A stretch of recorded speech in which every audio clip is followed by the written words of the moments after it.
کہانی الینا بہت مختلف ہماری تاریخ کے حصے وہاں سے آپ شروع کر سکتے ہیں، لیکن میرا خیال ہے سب اگری کریں گے کہ نواز شریف کی پیناما میں جو ڈسکوالیفیکیشن تھی وہ ایک اچھا سٹارٹنگ پوائنٹ ہوگا۔ اب وہ جب پیناما میں ڈسکوالیفیکیشن ہوئی تب چیف جسٹس کون تھے؟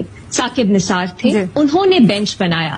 بینچ میں کون تھے؟ جسٹس کھوسا تھے، جسٹس گلزار تھے، جسٹس اعجاز افضل خان تھے، جسٹس عظمت سعید تھے اور جسٹس اعجاز الاحسن تھے جو مانیٹرنگ جج بھی تھے۔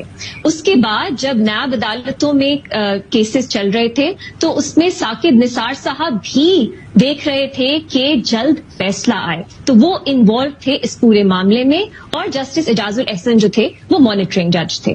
اب آگے نواز شریف جب ڈسکوالیفائی ہو گئے، سوال اٹھا کہ ڈسکوالیفیکیشن جو ہے اس کی مدت کتنی ہے۔ اب وہ جو بینچ بنا جس نے ڈٹرمن کیا کہ ڈسکوالیفیکیشن فار لائف ہے، اس میں کون تھے ججز؟ جسٹس ثاقب نثار تھے، جسٹس بندیال تھے، جسٹس اعجاز الاحسن تھے، جسٹس عظمت سعید تھے اور جسٹس سجاد علی شاہ تھے۔ پھر سوال اٹھا کہ نواز شریف تو اہم فیصلے کر رہے ہیں، ٹکٹس دے رہے ہیں، تو کیا وہ پارٹی ہیڈ رہ سکتے ہیں نون لیگ کے کہ نہیں؟ قانون میں اس میں کوئی پابندی نہیں تھی۔ بینچ کون سا بنا؟ چیف جسٹس ثاقب نثار تھے، ان کے ساتھ جسٹس بندیال تھے اور جسٹس اعجاز الاحسن تھے۔ اسی وقت 2017 دسمبر میں میرا خیال ہے حنیف عباسی صاحب نے عمران خان صاحب کے لیے بھی ایک پٹیشن سپریم کورٹ میں ڈالی، اور اس میں یہی سوال تھا کہ مس ڈیکلیریشن ہوئی ہے بنی گالا پراپرٹی کے لیے۔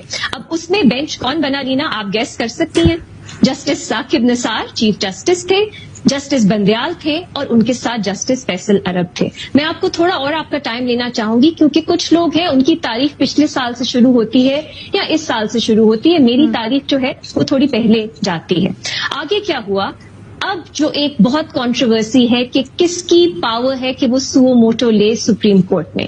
2021 میں ایک سپریم کورٹ کا فیصلہ آیا، تب ایکٹنگ چیف جسٹس بندیال تھے، ان کے ساتھ جسٹس اعجاز الاحسن تھے، ان کے ساتھ جسٹس منیب اختر تھے، جسٹس علی مظہر تھے اور جسٹس امین احمد تھے، اور انہوں نے سپریم کورٹ کے ایک فیصلے کے ذریعے یہ کہا کہ ماضی میں کیونکہ زیادہ تر چیف جسٹس ہی سو موٹو لیتے ہیں تو ان کی سول اتھارٹی ہے کہ وہ سو موٹو نوٹس لیں، ایون دو کوئی 5 سے 10% ایسے کیسز تھے جس میں اور ججز نے بھی سو موٹو نوٹس لیا۔ انہوں نے کہا نہیں، یہ صرف چیف جسٹس کی اتھارٹی ہے۔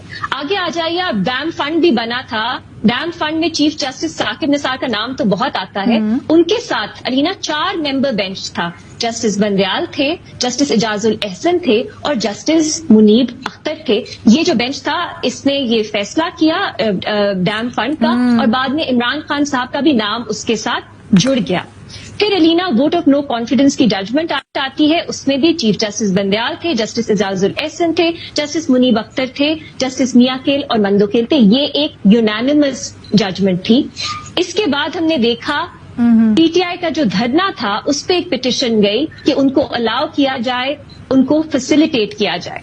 کون تھا بینچ میں؟ جسٹس اعجاز الاحسن تھے، جسٹس منیب اختر تھے، جسٹس نقوی تھے۔ پھر کنٹیمپٹ آف کورٹ کا ایشو آیا کہ پی ٹی آئی نے تو عمران خان صاحب نے کنٹیمپٹ کی ہے، جہاں پہ اجازت ملی وہاں پہ اپنا دھرنا نہیں کیا۔ اس بینچ پہ کون تھا؟ جسٹس چیف جسٹس بندیال تھے، جسٹس اعجاز الاحسن تھے، جسٹس منیب اختر تھے، جسٹس نقوی تھے اور جسٹس یحییٰ آفریدی بھی تھے، لیکن انہوں نے ڈسینٹ کیا۔ انہوں نے کہا ابھی بلایا جائے عمران خان صاحب کو۔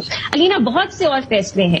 پھر ہمارے پاس ایڈوائزری جورسڈکشن سپریم کورٹ کی میں یہ سوال اٹھا کہ کیا 63A کے تحت اگر پارٹی لائن کے خلاف ووٹ جاتا ہے وہ کاؤنٹ کیا جائے گا یا نہیں کیا جائے گا۔ اس میں بینچ کون بنا؟ جسٹس بندیال تھے، اس کے ساتھ جسٹس منیب اختر تھے، جسٹس اعجاز الاحسن تھے۔ انہوں نے ایک طرف فیصلہ کیا، جسٹس میاں کیل اور مندوکیل نے ڈسینٹ کیا۔ انہوں نے کہا یہ ری رائٹنگ آف دا کانسٹیٹیوشن ہے، اور یہ سلسلہ الینا چلتا چلا جا رہا ہے۔